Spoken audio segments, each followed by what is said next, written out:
Good morning, everybody. My name is Sena Gonzalez, and I'm Director of Platform Engineering at FINRA.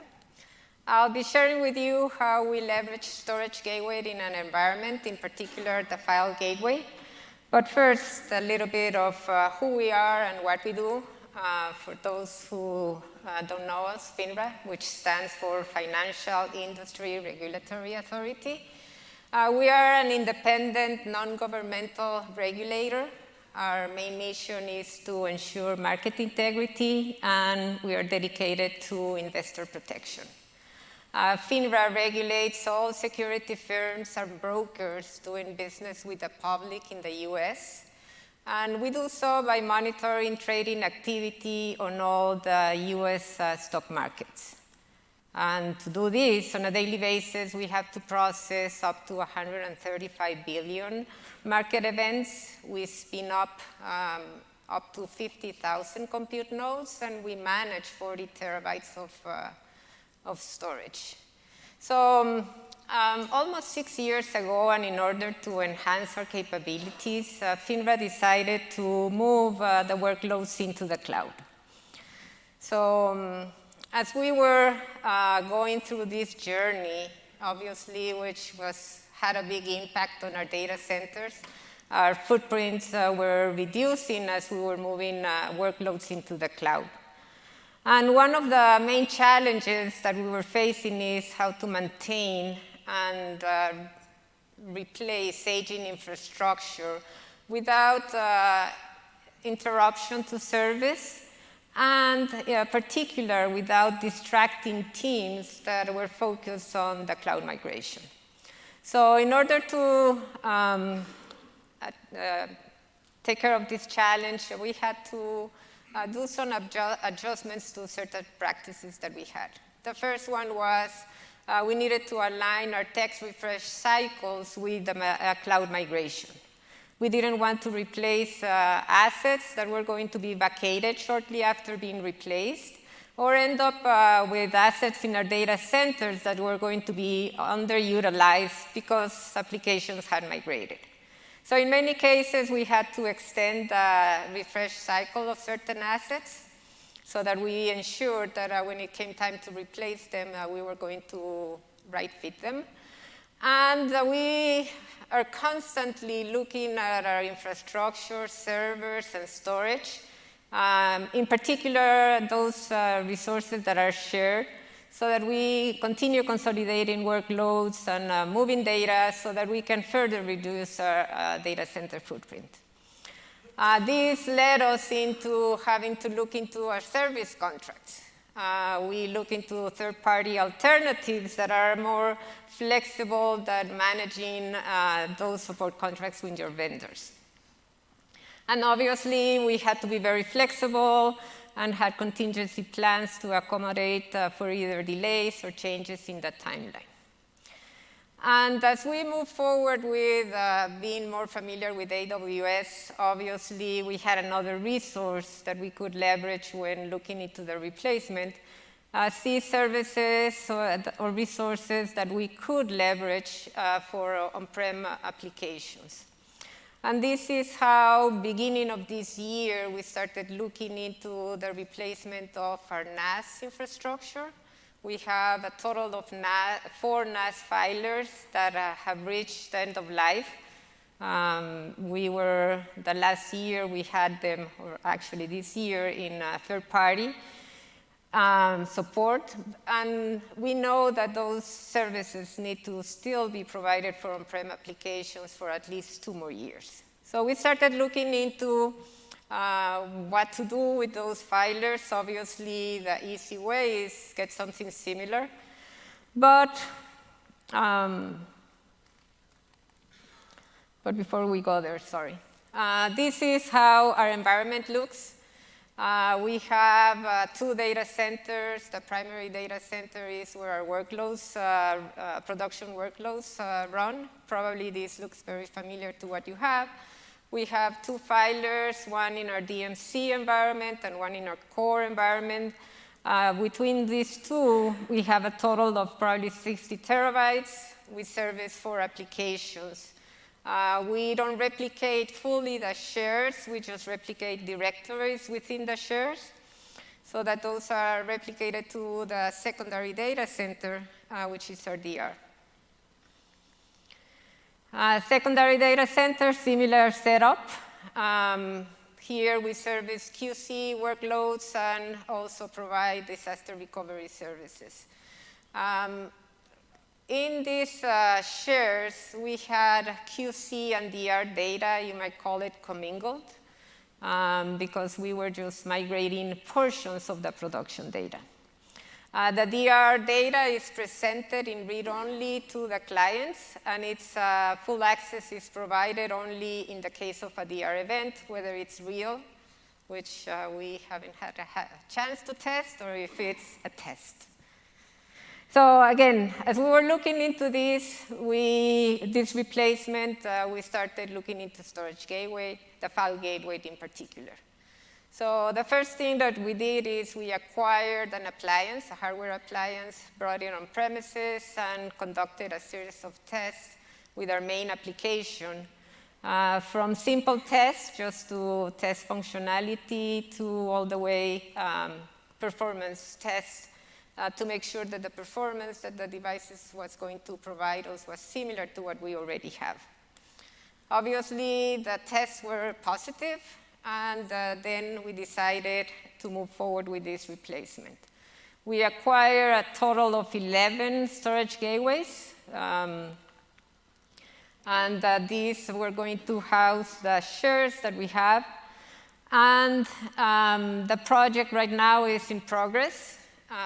We need to complete it before the end of the year. Hopefully, this weekend is when, this coming weekend is when we finish the migration. So basically, this is how our environment looks now in production. We installed a total of 7 storage gateways. 2 of these we designated as standby redundant to provide redundancy. They're going to be there with all the access required in case there's a problem with any of the other storage gateways. So we have the data, we have provisioned S3 buckets. The storage gateways have access to this data, and the standby will have all the firewalls, all the access required to access the shares in any of these S3 buckets.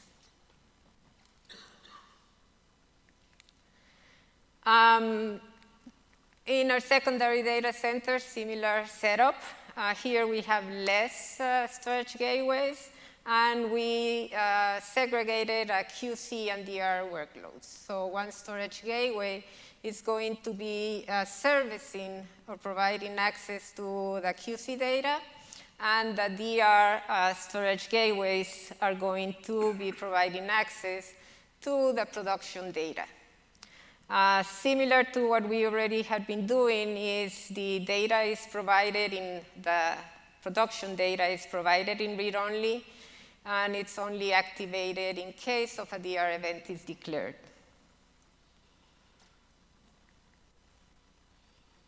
And another slight difference here is in our primary data center, each storage gateway has access to or provides access to one share.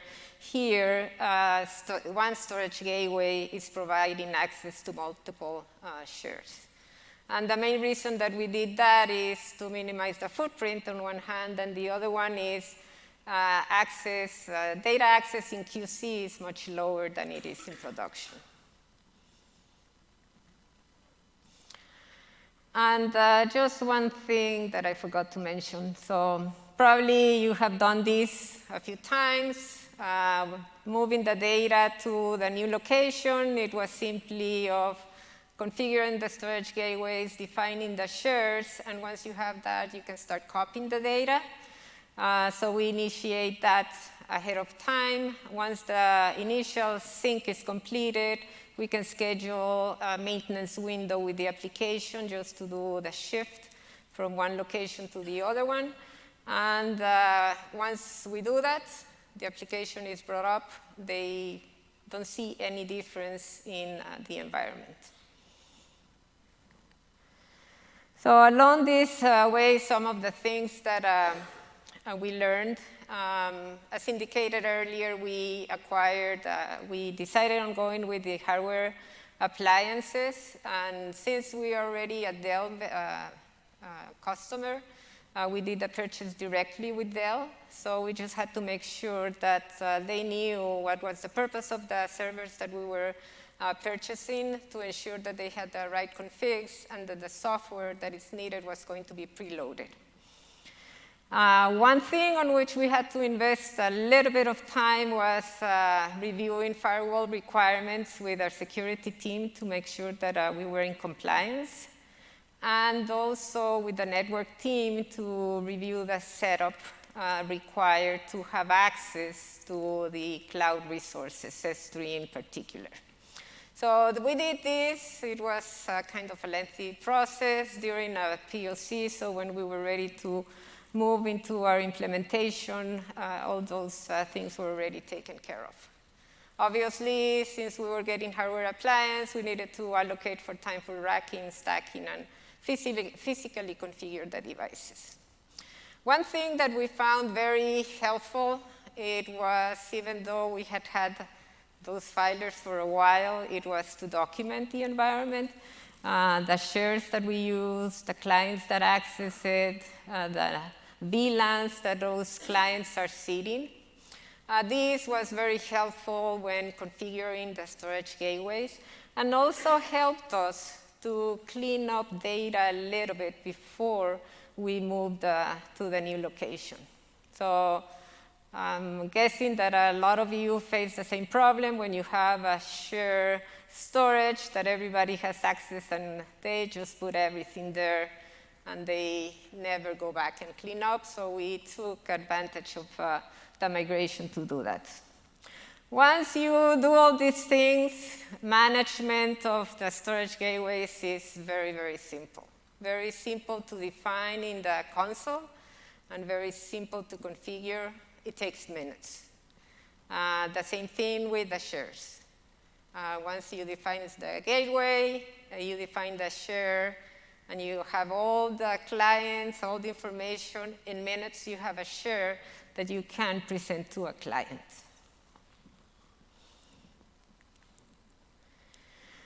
So the benefits that we have obtained from this.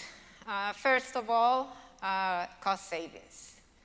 The capital investment in the storage gateways was a fraction of what would have invested in getting a replacement of what we had, equivalent. With the added feature that now we have access to unlimited storage in the cloud. We haven't told our customers that, because if we do, they will manage to use it all in no time. Since we're leveraging commodity hardware, also our operating expenses have gone down. Support and maintenance is much, much lower. We have eliminated the overhead of managing the storage devices, and in particular, replacing the constant replacement of disks. Right now, all it's gone.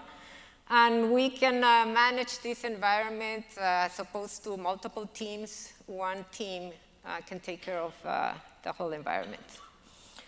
As indicated earlier, the implementation is practically done without disruption.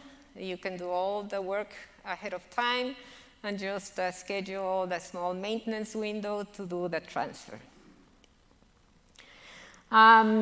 We also achieve something that we had been trying to do for a while, which was isolate our workloads, QC and DR. Now they're very well defined. They're like easily managed for the different purposes. And we have enhanced our data reliability and availability. Also, this has opened opportunities for us in the future. Right now, we're conducting another proof of concept This time we're going with Storage Gateway, also File Gateway, but on VMware. And this is for an application that once they complete their migration, they will still need a component on premises that is going to be accessing data that is going to be produced in the cloud. So that's something that we are currently doing, conducting a POC to make sure that it's going to be something that is going to work for them. In addition, we have an environment, a platform on which we can easily provide to our customers when there's a need to transfer data to or from the cloud. If they have to do this, if they have the data in the cloud, it's just a matter of pointing to the particular S3 bucket that they have the data, and they can see it on-prem. Or if they have data on-prem and they need to send it to the cloud, it's going to be very easily done. This is for sure something that we would have loved having 6 years ago. It would have facilitated the transfer of data that we were doing at that time in a very big way. We ended up creating like a Frankenstein as a solution to be able to move this data to the cloud. We're also looking into other capabilities that the Storage Gateway provides, in particular the Volume Gateway. And this is something that we see a lot of potential for workloads that we will require block storage, and they still need an on-prem premise. So this is something that we still need to evaluate, and this is something that we are going to consider when looking into our SAN infrastructure for replacement. So that, in a nutshell, is our journey on Storage Gateway. Hoping that this was of use and it was helpful for you. Thank you very much.